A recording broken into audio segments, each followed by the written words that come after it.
ಕೊಡ್ತಾನೆ. ದೇವರಿಗೆ ಕಾಲಿದೆ, ನಮ್ಮ ಕಾಲು ಗಟ್ಟಿಯಾಗಿರ್ತದೆ.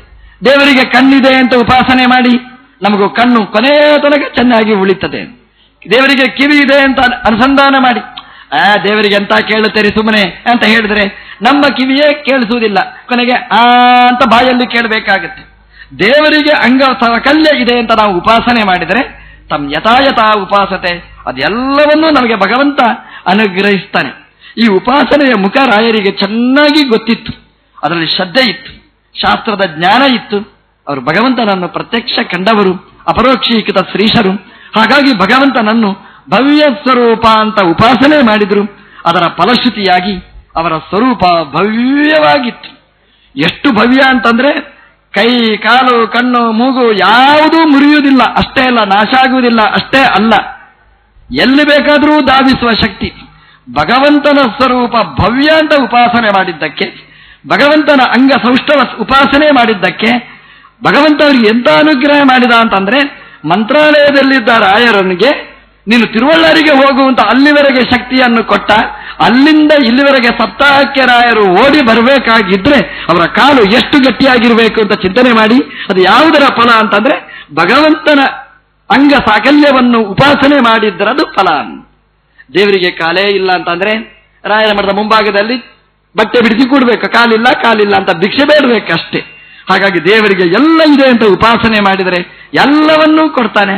ಹೀಗೆ ಭವ್ಯ ಸ್ವರೂಪವನ್ನು ಭಗವಂತನದ್ದನ್ನು ಉಪಾಸನೆ ಮಾಡಿದ್ದಕ್ಕೆ ಫಲಶ್ರುತಿಯಾಗಿ ರಾಯರಿಗೆ ಭಗವಂತ ಭವ್ಯವಾದ ಸ್ವರೂಪವನ್ನು ಕೊಟ್ಟ. ಹಾಗಾಗಿ ನಿಮಗೂ ಅದು ಬೇಕಾ? ರಾಯರ ಒಳಗೆ ನಿಂತ ಭಗವಂತನನ್ನು ಹಾಗೆ ಉಪಾಸನೆ ಮಾಡಿ ದೇವರು ನಮ್ಮ ಯೋಗ್ಯತೆಗೆ ಅನುಗುಣವಾದ ಭವ್ಯವಾದ ಸ್ವರೂಪವನ್ನು ಕೊಡ್ತಾನೆ. ಅಂದ್ರೆ ದೇವರು ಭವ್ಯ ಸ್ವರೂಪ. ರಾಯರು ಪೂಜೆ ಮಾಡುವ ದೇವರು ಹೇಗಿರ್ತಾನೆ? ಭವ್ಯ ಸ್ವರೂಪ ಅಂತ ಹೇಳಿದರು. ಅವರು ಪೂಜೆ ಮಾಡುವ ದೇವರು, ಅವರಿಂದ ಪೂಜೆ ಸ್ವೀಕಾರ ಮಾಡಿದ ದೇವರು ಅದು ರಾಮಚಂದ್ರ. ಅವನು ಭವ್ಯ ಸ್ವರೂಪ ಅಂತ ಹೇಳಿದರು ಅಪ್ಪಣಾಚಾರ್ಯರು. ಅವರಿಗೆ ಕಂಡ ಬಗೆ ಹಾಗೆ. ವೃಂದಾವನ, ಅದರ ಒಳಗೆ ರಾಯರು, ಅವರ ಹೃತ್ಕಮಲ ಮಧ್ಯ ನಿವಾಸಿಯಾಗಿ ಮೆರೆದಾಡುವ ಭವ್ಯ ಸ್ವರೂಪ ರಾಮನದ್ದು ಕಂಡ್ರವರು. ಹೇಗಿದ್ದ ರಾಮ? ಭವ್ಯ ಸ್ವರೂಪ. ಇದನ್ನು ಹೇಗೆ ಬೇಕಾದರೂ ನಾವು ಚಿಂತನೆ ಮಾಡಲಿಕ್ಕಾಗತ್ತೆ. ಭವ್ಯವಾದ ಸ್ವರೂಪ ಉಳ್ಳವ. ಭವ್ಯ ಅಂದ್ರೆ ಏನು ಗೊತ್ತು? ಭವ ಅಂದ್ರೆ ರುದ್ರದೇವರು. ಶಿವರಾತ್ರಿಯ ಪರ್ವಕಾಲ ರುದ್ರದೇವರನ್ನು ಚಿಂತನೆ ಮಾಡಬೇಕು. ರುದ್ರದೇವರನ್ನು ಹೇಗೆ ಚಿಂತನೆ ಮಾಡಬೇಕು? ರುದ್ರ ಅಂತ ಹೇಳಿದ್ರೆ ಖುಷಿ ಆಗಲ್ಲ ಅವರಿಗೆ. ರುದ್ರದೇವರು ಹೇಗಿರ್ತಾರೆ ಅಂತಂದ್ರೆ ರಾಮೋಪಾಸಕರು ರುದ್ರದೇವರು. ಇದು ರಹಸ್ಯ. ಇದು ರುದ್ರದೇವರು ಶಿವರಾತ್ರಿ ಕಾಲದಲ್ಲಿ ಏನು ಮಾಡ್ತಾರೆ? ರುದ್ರದೇವರು ಕಾಶಿಯಲ್ಲಿ ಕೂತಿ ಏನು ಮಾಡ್ತಾರೆ?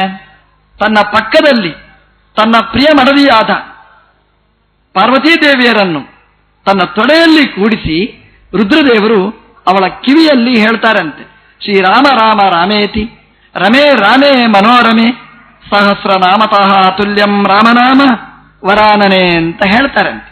ಅಮ್ಮ ಗೌರಿ, ನಿತ್ಯ ರಾಮನಾಮ ಜಪ ಮಾಡು ಅಂತ ಹೇಳ್ತಾರಂತೆ. ಹಾಗಾಗಿ ರುದ್ರದೇವರಿಗೆ ಇಷ್ಟವಾದ ದೇವರು ಯಾರು? ರಾಮದೇವರು ಅಂತ. ಇದು ಪ್ರಸಿದ್ಧವಾದ, ನಾನು ಹೇಳುವುದಲ್ಲ ಇದು. ಇವತ್ತು ನೀವು 2-3 ತಿಂಗಳ ಹಿಂದಿನ ಸಂಚಿಕೆ ನೀವು ಕಲ್ಯಾಣ ಪತ್ರಿಕೆ ನೀವು ತರಿಸಿ ಓದಿ. ಆ ಕಲ್ಯಾಣ ಮ್ಯಾಗಝಿನ್ ಅಲ್ಲಿ ಇದೇ ಶ್ಲೋಕ ಹಾಕಿದ್ದಾರೆ. ರುದ್ರವು ಆಚ ಅಂತ ಹೇಳಿ ಅವರು ಪ್ರಿಂಟ್ ಮಾಡಿಸಿದ್ದಾರೆ. ನಾವು ಮಾಧ್ಯರು ಹೇಳುವುದಲ್ಲ, ರುದ್ರದೇವರು ರಾಮದೇವರ ಪೂಜೆ ಮಾಡ್ತಾರೆ ಅಂತ ನೀವು ಇದು ಗೋರಖ್ಪುರದವರದ್ದು ಪುಸ್ತಕ ನೀವು ತರಿಸಿದರೆ, ಕಲ್ಯಾಣ ಪುಸ್ತಕ ತರಿಸಿದರೆ, ಸ್ಮಾರ್ತರು ಪ್ರಿಂಟ್ ಮಾಡುವ ಪುಸ್ತಕ ನೀವು ತರಿಸಿದರೆ ಅದರಲ್ಲಿ ರುದ್ರದೇವರು ಉಪಾಸನೆ ಮಾಡುವುದು ತನ್ನನ್ನು ಅಲ್ಲ, ಅಹಂ ಬ್ರಹ್ಮಾಸ್ಮಿ ಅಂತ ಉಪಾಸನೆ ಮಾಡುವುದಲ್ಲ. ಅವರು ಉಪಾಸನೆ ಮಾಡುವುದು ರಾಮದೇವರನ್ನು. ತಾನು ಮಾಡುವುದು ಮಾತ್ರ ಅಲ್ಲ, ತಾನು ಮಾಡಿಸುವುದು ರಾಮದೇವರ ಉಪಾಸನೆ ಅಂತ ತಿಳ್ಕೊಂಡ್ರೆ ರುದ್ರದೇವರ ರಾಮದೇವರ ಅಂತರಂಗ ಭಕ್ತರು. ಹಾಗಾಗಿ ಸ್ತೋತ್ರಕಾರರು, ಗುರು ಸ್ತೋತ್ರಕಾರರು ಹೇಳ್ತಾರೆ, ಭವ್ಯ. ಭವ ಅಂದ್ರೆ ರುದ್ರದೇವರು, ಭವ್ಯ ಅಂದ್ರೆ ರುದ್ರದೇವರಿಗೆ ಇಷ್ಟನಾದ ದೇವರು ಅಂತ. ಯಾರದು? ರಾಮ. ಭವ್ಯ ಅಂದ್ರೆ ರುದ್ರನಿಗೆ ಇಷ್ಟವಾದ ಸ್ವರೂಪ ಉಳ್ಳವ. ರುದ್ರದೇವರು ನಿತ್ಯ ಪೂಜೆ ಮಾಡುವ ಸ್ವರೂಪ ಅದು ರಾಮದೇವರದ್ದು. ಹಾಗಾಗಿ ಭವ್ಯ ಅಂದ್ರೆ ರುದ್ರದೇವರಿಗೆ ಇಷ್ಟವಾದ ಸುಂದರವಾದ ರೂಪ ಉಳ್ಳವ, ಅದು ರಾಮಚಂದ್ರ. ಅದನ್ನು ಗುರುಸ್ತೋತ್ರಕಾರರು ಹೇಳ್ತಾರೆ, ಭವ್ಯ ಸ್ವರೂಪ ನೀನು. ರಾಮದೇವರು ಎಲ್ಲಿದ್ದಾರೆ ಅಂತ ನಾವು ಕೇಳಿದರೆ ಅದನ್ನು ನಾರದರು ಹೇಳ್ತಾರೆ. ಯಮಧರ್ಮರಾಜನಿಗೆ ಧರ್ಮರಾಯನಿಗೆ ಹೇಳ್ತಾರೆ. ಧರ್ಮರಾಜ ಕೇಳ್ತಾನೆ ನಾರದರ ಹತ್ರ, ನಾರದರ ಎಲ್ಲೆಲ್ಲಿ ಹೋದ್ರಿ ಅಂತ. ಎಲ್ಲೆಲ್ಲಿ ಹೋದ್ರಿ ಅಂತ ಕೇಳಿದಾಗ ನಾರದರು ಹೇಳ್ತಾರೆ, ನಾನು ಯಮಲೋಕಕ್ಕೆ ಹೋದೆ ಅಂತ. ಯಾರನ್ನು ನೋಡಿದ್ರಿ ಅಂತ. ಅವಾಗ ನಾರದರು ಹೇಳ್ತಾರೆ, ನಾನು ನಿನ್ನ ಅಪ್ಪನನ್ನು ನೋಡಿದೆ ಅಂತ. ಎಂತ ಸಿಟ್ಟು ಬರ್ಬೇಕು ನೋಡಿ ಧರ್ಮರಾಜ ಅವ. ನನ್ನ ಅಪ್ಪ ಪಾಂಡುರಾಜ ಎಲ್ಲಿದ್ದಾನೆ ಅಂತಂದ್ರೆ ಯಮಲೋಕದಲ್ಲಿ ನೋಡಿದೆ ಅಂತ ನಾರದರು ಹೇಳ್ತಾರೆ. ಆಗ ಧರ್ಮರಾಜನ ಹೇಗೆ ಅನಿಸ್ಬೇಕು, ಅಲ್ಲ ನಮಗಾದ್ರೆ ಏನು ಅನಿಸ್ಬೇಕು? ಯಾರಾದ್ರೂ ಬಂದು ನಿಮ್ಮ ಅಪ್ಪನನ್ನು ನರಕದಲ್ಲಿ ನೋಡಿದೆ ಅಂದ್ರೆ ಕೆನ್ನೆಗೆ ಹೊಡಿತೇವೆ ನಾವು, ಅದಕ್ಕೆ ಪ್ರಸಂಗಿ ನಿಂದೆಂತದ್ದು ಅಂತ ಕೇಳ್ತೇವೆ. ಯಾಕೆ ನಮ್ಮ ಅಪ್ಪ ಏನೇ ಇರಲಿ, ಆದ್ರೆ ನನ್ನ ಅಪ್ಪ ಯಮ ಲೋಕಕ್ಕೆ ಹೋದ ನೀವು ಹೇಳಬಾರದು ಅಂತ ಧರ್ಮರಾಜನಿಗೆ ಹೇಳ್ತಾರೆ ನಾರದರು, ನಿನ್ನ ಅಪ್ಪನನ್ನು ಯಮಲೋಕದಲ್ಲಿ ಕಂಡೆ. ಸ್ವಲ್ಪ ಮುಖ ಚಿಕ್ಕದೇ ಆಯ್ತು ಧರ್ಮರಾಜನದು, ದೊಡ್ಡ ಪೆಂಡಲ್, ದೊಡ್ಡ ಸಭೆ ಅದು. ನಾರದರು ಅಲ್ಲಿ ಅಷ್ಟೇ ಹೇಳಲಿಲ್ಲ, ಅದನ್ನು ಮುಂದುವರಿಸಿ ಹೇಳಿದರು, ರಾಮೋ ಯಮಸಭಾತಳೆ ಅಂತ ಹೇಳಿದರು. ರಾಮದೇವರು ಯಮಲೋಕದಲ್ಲಿ ನೋಡಿದೆ. ಧರ್ಮರಾಜನಿಗೆ ಖುಷಿ ಆಯ್ತು. ಬರೀ ನನ್ನ ಅಪ್ಪ ಮಾತ್ರ ಅಲ್ಲ, 3 ಲೋಕದ ಒಡೆಯ ರಾಮಚಂದ್ರನೂ ಯಮಲೋಕದಲ್ಲಿ ಇದ್ದಾನೆ, ಪರವಾಗಿಲ್ಲ ಅಂತ. ನಮ್ದು ಹಾಗೆ ಕ್ರಮ ನೋಡಿ, ನಾನೇ ಫೈಲ್ ಅಂದ್ರೆ ಬೇಜಾರಾಗುತ್ತೆ, ನೀವು ಫೈಲ್ ಅಂದ್ರೆ ಖುಷಿ ಆಗುತ್ತೆ. ಇನ್ನೊಬ್ರು ಬೇಕು, ಫ್ರೆಂಡ್ ಬೇಕು ನಮಗೆ ಅಷ್ಟೇ. ನನ್ನ ಅಪ್ಪ ಯಮಲೋಕದಲ್ಲಿದ್ದರೆ ಬೇಜಾರ ಇಲ್ಲ, ರಾಮದೇವರು ಇದ್ದಾರೆ, ಖುಷಿ ಆಯ್ತು. ಅಂದ್ರೆ ರಾಮದೇವರು ಎಲ್ಲಿದ್ದಾರೆ? ಯಮಲೋಕದಲ್ಲಿದ್ದಾರೆ. ನಿಮ್ಮ ತಲೆ ಬಿಸಿ ಆಯ್ತು ಇವಾಗ. ಓ, ರಾಮದೇವರು ಯಮಲೋಕದಲ್ಲಿದ್ದಾರಾ? ಅವರು ಅನ್ಯಾಯ ಮಾಡಿದ್ದಾರೆ, ಅದಕ್ಕೂ ನೀವು ಒಗ್ಗರಣೆ ಹಾಕ್ತೀರಿ. ರಾವಣನನ್ನು ಕೊಂದ, ಬ್ರಹ್ಮಹತ್ಯ ಬಂತು, ರಾಮ ಯಮಲೋಕಕ್ಕೆ ಹೋದ ಅಲ್ಲ ಅಂತ ಹೇಳ್ತಾರೆ ನಾರದರು. ಏನು ಮಾಡ್ತಾನೆ ಯಮಲೋಕದಲ್ಲಿ? ರಾಮ ಅಲ್ಲಿ ಯಮನಿಗೆ ಯಮನಾಗಿದ್ದಾನೆ ಅಂತ. ಯಮದೇವರು ಸರಿಯಾಗಿ ಕೆಲಸ ಮಾಡ್ತಾರಾ ಇಲ್ಲ ಅಂತ ನೋಡ್ಲಿಕ್ಕೆ ಆ ಯಮಲೋಕದ ಅಧ್ಯಕ್ಷ ಸ್ಥಾನದಲ್ಲಿ ರಾಮದೇವರು ಕೂತಿದ್ದಾರೆ. ರಾಮದೇವರು ಆರಾಮವಾಗಿರ್ತಾರೆ, ಎಲ್ಲಿ ಹೋದ್ರೂ ಆರಾಮವಾಗಿರುವ ದೇವರಿಗೆ ರಾಮ ಅಂತ ಹೆಸರು. ಯಮಲೋಕಕ್ಕೆ ಹೋದ್ರೂ ಅಲ್ಲಿ ಖುಷಿಯಲ್ಲಿದ್ದಾರೆ ರಾಮದೇವರು. ಎಷ್ಟು ಖುಷಿ ಅಂದ್ರೆ ಯಮ ಚುರುಕಾಗಿರ್ತಾನಂತೆ. ಯಾರನ್ನು ಕರ್ಕೊಂಡು ಬರಬೇಕೋ ಅವರನ್ನು ಮಾತ್ರ ಕರ್ಕೊಂಡು ಬರ್ತಾನೆ ಅಂತ. ಎಲ್ಲಿಯಾದರೂ ರಾಘವೇಂದ್ರ ಸಪ್ತಾಹ ತಿರುವಳ್ಳೂರಿಗೆ ಹೋದವರನ್ನು ಕರ್ಕೊಂಡು ಬಂದಿದ್ದೇನೆ ಅಂತ ಯಮ ಹೇಳಿದ್ರೆ ತಲೆಗೆ ಹೊಡಿತಾರಂತ. ನೋಡ್ಲಿಕ್ಕೆ ರಾಮದೇವರಲ್ಲಿ ಕೂತಿದ್ದಾರಂತೆ. ಅಂದ್ರೆ ರಾಮದೇವರು ಒಳ್ಳೆಯ ಕೆಲಸ ಮಾಡೋರು ಯಾರಿದ್ದಾರೆ ಅವರಿಗೆ ಯಮಲೋಕಕ್ಕೆ ಹೋಗ್ಲಿಕ್ಕೆ ಬಿಡುವುದಿಲ್ಲ. ಯಾರು ತಪ್ಪು ಮಾರ್ಗದಲ್ಲಿ ಇರ್ತಾರೆ ಅವರನ್ನು ಮಾತ್ರ ಕರ್ಕೊಂಡು ಬರಬೇಕು ಅಂತ ಹೇಳ್ತಾರೆ.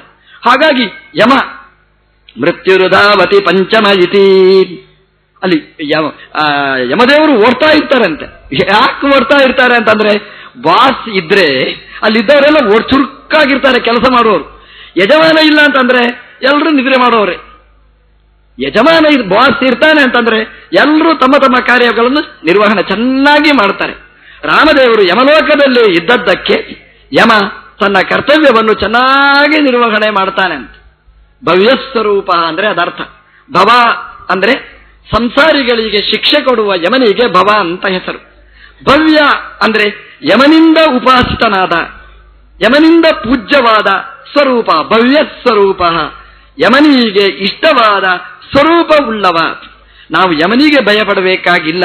ರಾಮದೇವರ ಪೂಜೆ ಮಾಡಿದರೆ, ರಾಮನನ್ನು ನಿತ್ಯ ಆರಾಧನೆ ಮಾಡಿದರೆ ಯಮ ಎಲ್ಲಿ ಬರ್ತಾನೆ? ಭವ್ಯ ಸ್ವರೂಪ.